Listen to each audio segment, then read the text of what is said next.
Hey everybody, call me Félix, and it's easy to overlook that Filipino cuisine can be quite diverse, with each region in the Philippines specializing in dishes quite unique to that specific area. Here in the land of pinakbet, bagnet, and Ilocano empanadas, it can be tricky in Ilocos Norte to find restaurants serving fare you would find in, say, Iloilo, Bacolod, or Pampanga.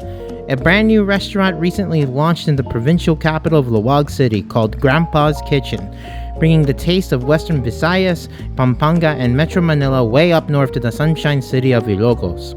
Arguably, this show-stopping dish here is the Kansi, a beef shank soup similar to bulalo with a flavor profile closer to sinigang, made sour by the use of lemongrass, and the distinctive color is derived by annatto seed oil. There's also chicken inasal, not the Mang Inasal variety, but the real deal with its signature twang. No dish from Pampanga is more beloved throughout the country than sisig, and the interpretation at Grandpa's Kitchen was surprisingly satisfying. Lastly, there's Retiro-style pares, as in the famous Metro Manila chain for beef pares called Pares Retiro, and beef tapa rounding out the menu. We happened to stop by Grandpa's Kitchen on opening day, and as of their debut, they opened with just the 5-dish menu of Kansi, chicken inasal, sisig, beef tapa, and pares. Opening days for new restaurants typically have their jitters, and the ambiance at first was quite unnerving, as Grandpa's Kitchen was more like Grandpa's broom closet that doubled up as a law office next door. A setup that actually doesn't feel out of place like back home in Los Angeles or New York City.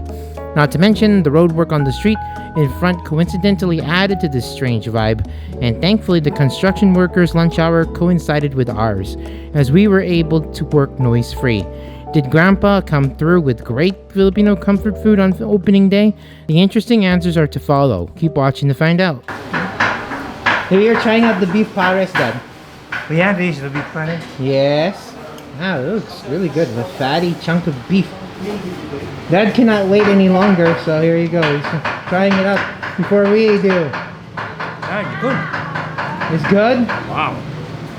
He said, wow, look at that fatty chunk. Oh my goodness. Ooh, more. Taste it. Oh, you want me to taste it? Okay. That beef has been soaking in that star anise broth for quite a bit. The fat, though, has a little more firmer texture than I was expecting, but I like the flavor. Ooh, there's our kansi. Wow-wee. All right, chef, introduce yourselves and introduce your menu. This is just the right guy to do it. Hi, I'm Chef B from Grandpa's Kitchen. So thank you. Anyways, thank you for choosing our restaurant and placing our grand opening. Yes.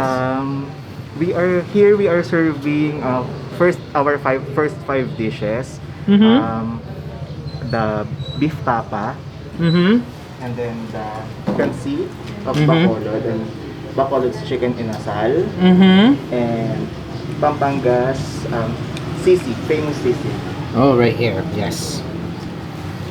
And then our pares as well here. Yes. Okay. Much of the same thing. And what inspired you to kind of showcase all the cuisines of the Philippines, kind of like from different regions? Because I am a traveler and loves to eat. I've traveled a lot, and I tried their food, their native dishes, and I adopted it. And Grandpa's Kitchen from the memories of my grandfather. Yes, because he passed away last year. So this is for all of it. Oh, okay. Did you have any family that was from other parts of the Philippines? Yes. Okay. They're from Bataan. Oh, Bataan. Oh, okay. And Makati. So basically your menu was really inspired by your travels mainly around the Philippines? Yes, sir. Okay. That sounds good. Now, of course, I can't wait to dive in, especially because I think like your chicken inasal already kind of looks exactly like inasal as I would get, because I already been to like Visayas already. So this does look really promising. All your food looks really promising. So I'm hoping for a real taste of like all the regions of the Philippines that you were introducing. Yes. Thank you so much for your time. Much, sir. All right. Enjoy your food. All right. Thank you. Thank you for hanging out with us. All right, guys. I am starving, and after all that lead up, all the building, and all the funny quirks about this building, because we were hanging out by the law office. So this kind of reminds me of You're gonna say, you're gonna laugh, but this reminds me of like New York City, where like restaurants are like broom closets and such. I'm gonna try this pares out. I think I already tried the pares, but I'll try it again and put it on some rice. I got some of, only a spoonful of Dad's pares. I was pretty impressed by it. Some broth and some lean meat. That rice looks like it's been immersed in that pares broth, but it has more of a garlicky bite.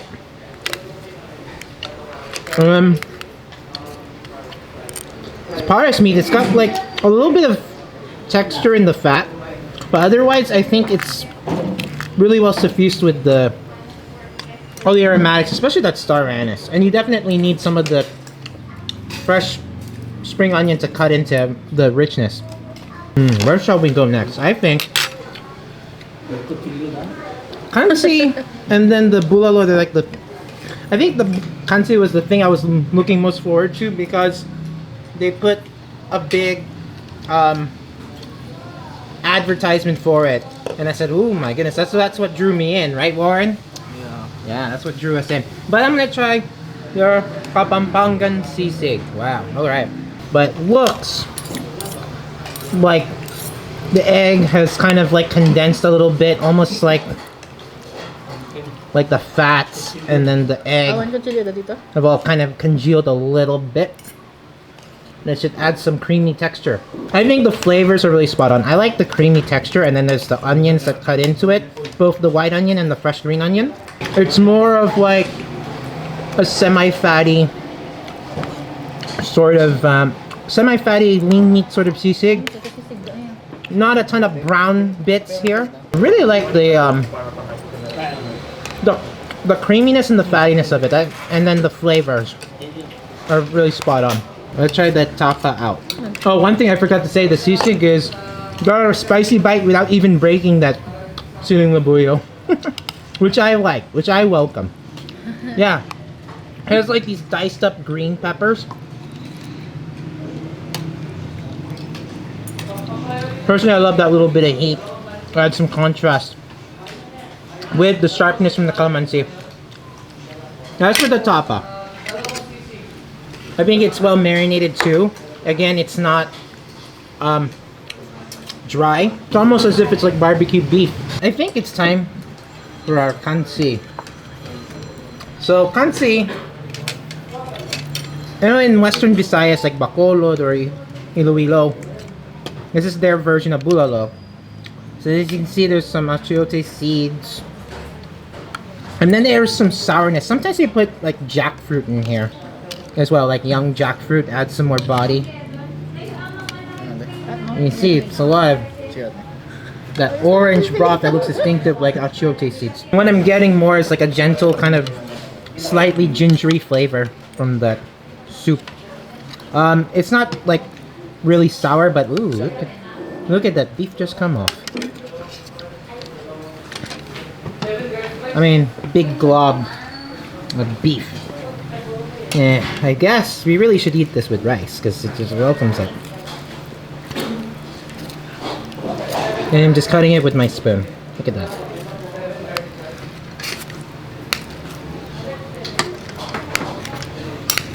Like so. And you can see there's some gelatinous bits in here, you know, I love gelatinous bits.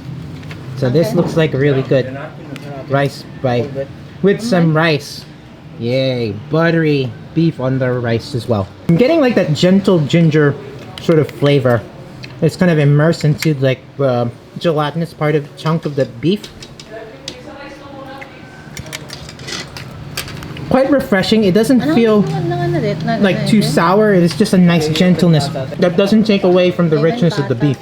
And that's important. And I think this is the prize. As you know, because this is beef shank,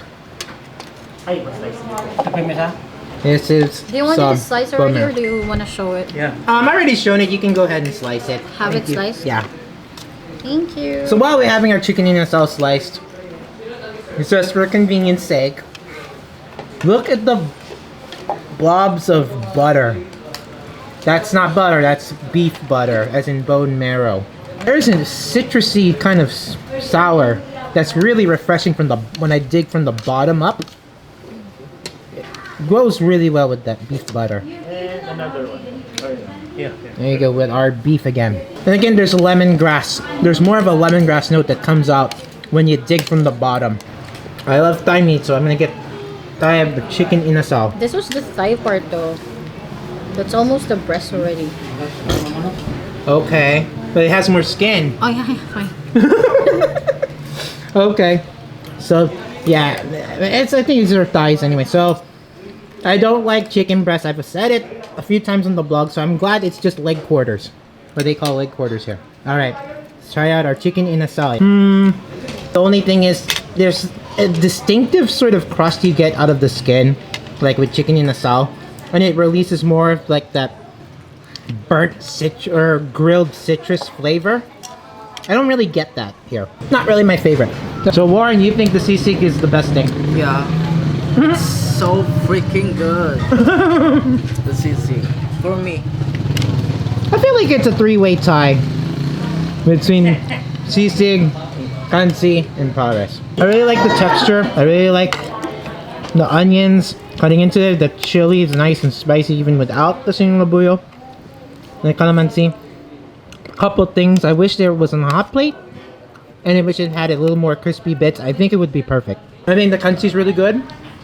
It is a bit oily though, but bone marrow, I'm usually happy, and the beef as well is cooked really well. And I'm fine with that. And there's like nice lemongrass coming through. Mayroon ba't soda? And the Pares Nagsusoda ka. is quite good. Coca Light. I'm not really a Pares person or have as much exposure having Pares, but I think this is pretty good.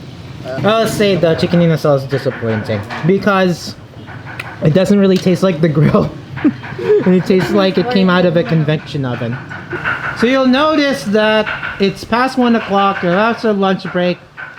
They're doing road work on this first day of this grandpa's kitchen has been open. It's kind of a strange setup we have, Warren. I think this was mainly your idea pushing through. I'm gonna say it is your idea.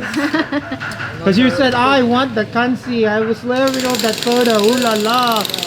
And then you took us to this place and then right by the law offices, and then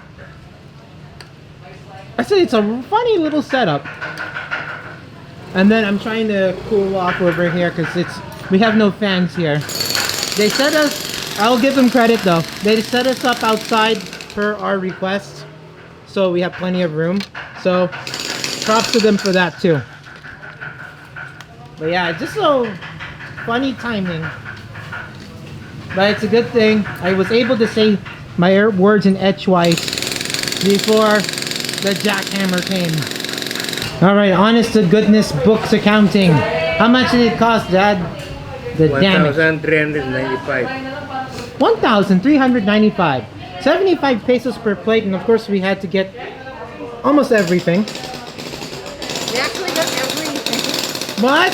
They got everything. Yeah, it is everything, because they only have 5.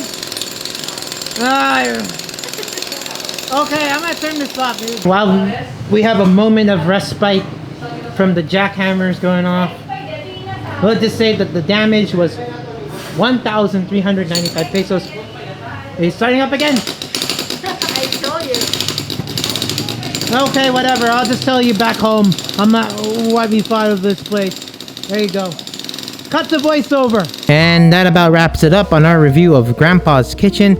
In retrospect, the sisig was the strongest dish, and surprisingly so. The textures and flavors were on point, but just needed more crispy bits and to be served on the hot plate for that something extra on looks and in taste. The kansi was quite good too, but I would have preferred a heartier preparation with jackfruit eating up some of that broth. And I thought the Pares was pretty flavorful, but needed more time stewing to get that fat to become more unctuous. Aside from some opening day jitters, Grandpa's Kitchen shows some promise if you're looking for a taste of other Filipino regional specialties in Ilocos. And so if you like this video, please give me a thumbs up, as that helps a lot, and better yet, please subscribe for more food and travel related adventures. Until the next time, keep cool but care, and remember, the empire never ended.